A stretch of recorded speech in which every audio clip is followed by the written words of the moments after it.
Joan Mena forma part de l'espai polític de l'alcaldessa Colau, no? Sí. Per tant, potser ens pot donar una clau que se'ns escapa de... Bueno, jo crec que definitivament és buscar la diferència entre qui és el cap de l'Estat. A mi no m'agrada que sigui un rei, perquè jo sóc republicà i, per tant, jo voldria que el cap de l'Estat estigués sotmès a les urnes com qualsevol altre representant polític, però és el cap de l'Estat que tenim i, per tant, d'alguna manera hem d'intentar transitar per aquesta normalitat democràtica, tot i que per mi la monarquia no deixa de ser una anomalia en el context europeu. A l'octubre del 2017 sentíem aquestes paraules de Joan Mena al Congrés dels Diputats. Yo, señor Cantó, he sido adoctrinado en esa escuela catalana. Yo soy hijo de la inmersión lingüística. Gracias a la inmersión lingüística y a la escuela pública catalana, un hijo de dos andaluces que llegaron a Cataluña como soy yo, hoy es bilingüe y ha tenido la misma igualdad de oportunidades que tradicionalmente han tenido los hijos de la burguesía catalana en Cataluña. Y eso, señor Cantó, es un tesoro social. Y fíjese usted qué mal que me han adoctrinado, qué mal me han adoctrinado, que yo acabé estudiando filología hispánica y soy profesor de lengua y literatura española. Eso es, señor Cantó, la adoctrinación en las escuelas de Catalunya. Hem d'anar a buscar la llavor d'aquest llibre aquí?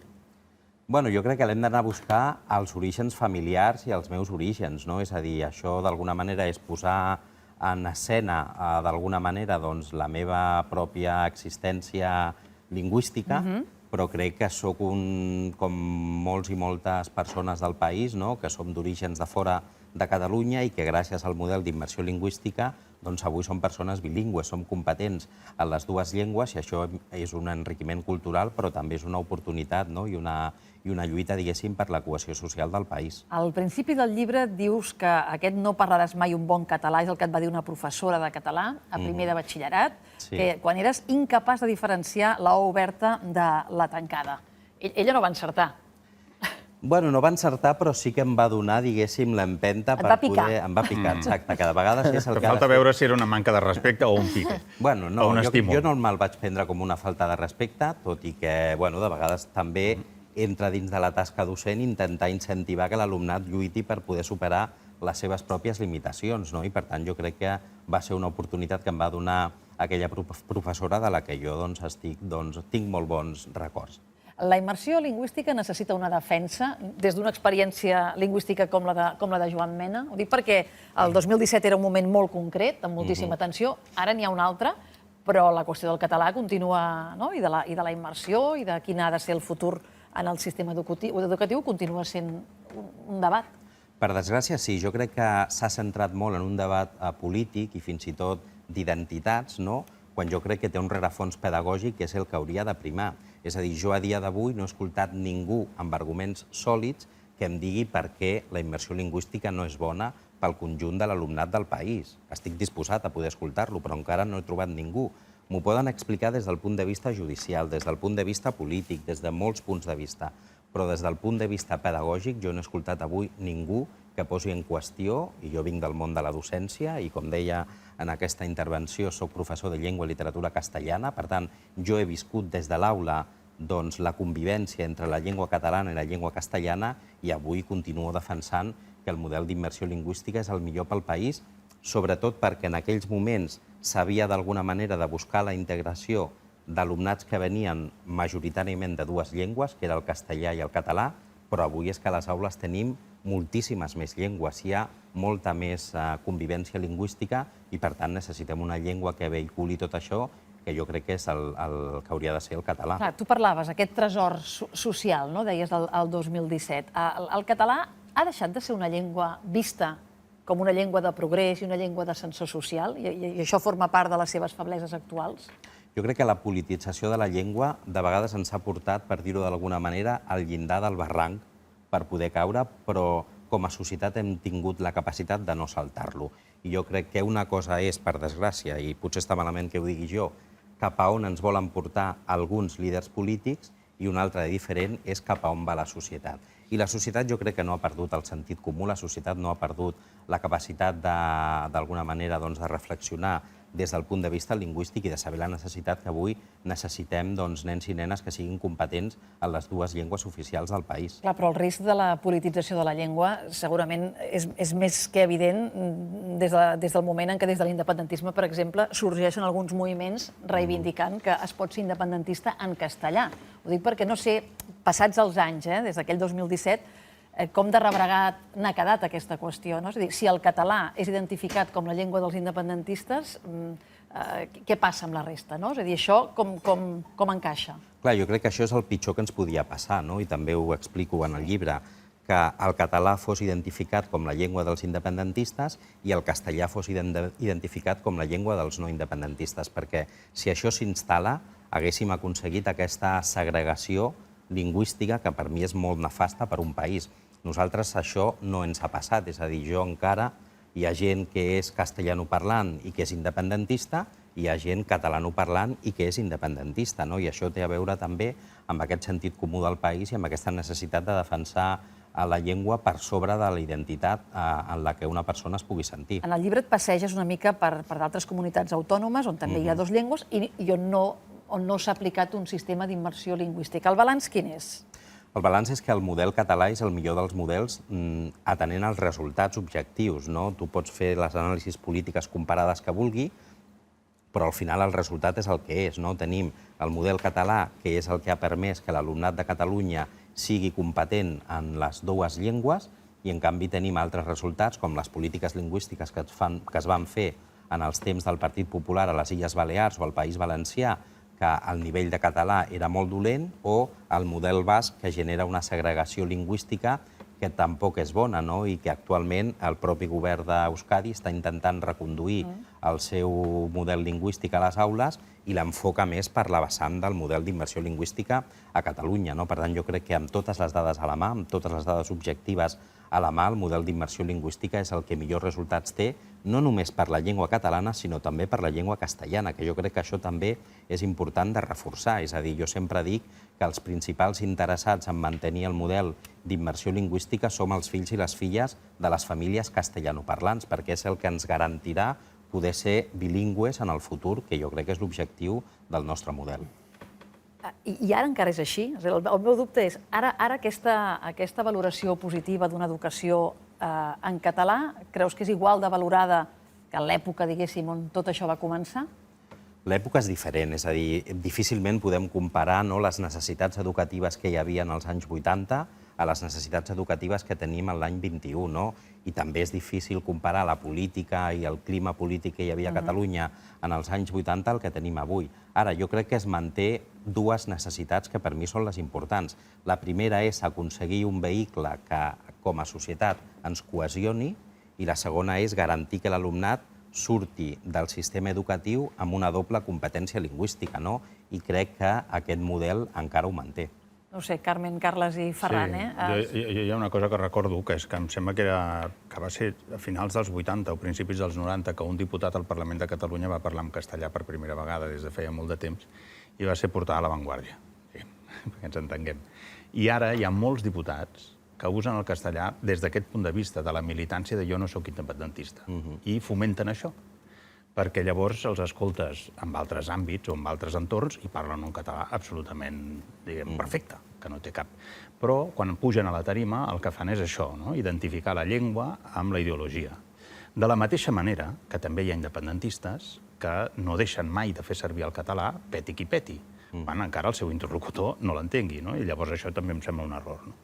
I això, jo no sóc tan optimista com tu, perquè, vaja, jo estic escolaritzat a una escola del mig de l'Eixample, diguem, una escola de zona tradicionalment catalanoparlant i on claríssimament impera el castellà en les relacions personals entre els alumnes. Altra cosa és el que està, diguem, formalitzat a dins de les aules, però en les relacions personals claríssimament ha passat, diguem, està passant i està guanyant terreny el castellà, entre altres.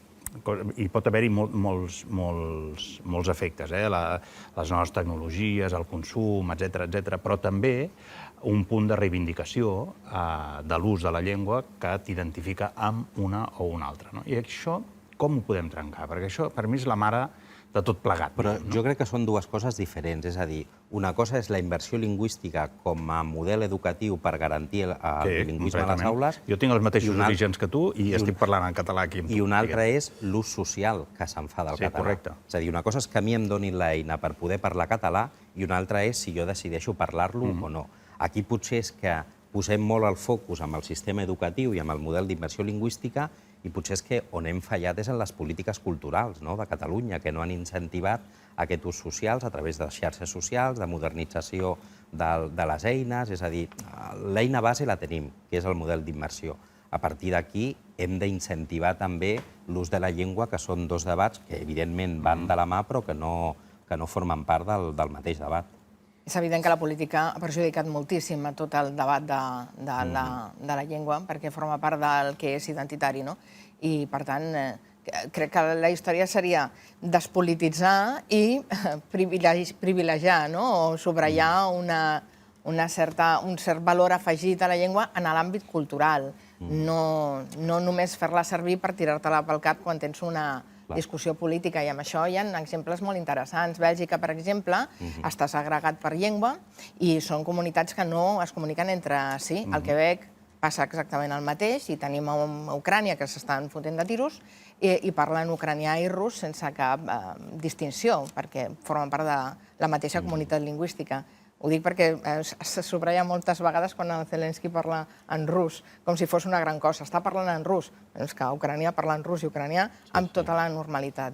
Per tant, segregar per llengua em sembla horrorós i el que s'ha de fer és teixir comunitat i prestigiar l'ús del català en altres àmbits, i no només en el polític. Sí, totalment d'acord. I a més, és veritat que el debat de la llengua i la convivència lingüística, també el sistema educatiu, no està ben resolt a molts països. És a dir, pocs països poden dir que tenen un exemple de convivència lingüística a les aules que hagi funcionat de la manera en la que ha pogut funcionar a Catalunya. Per tant, d'alguna vegada també hem de treure pit d'allò que hem pogut fer bé.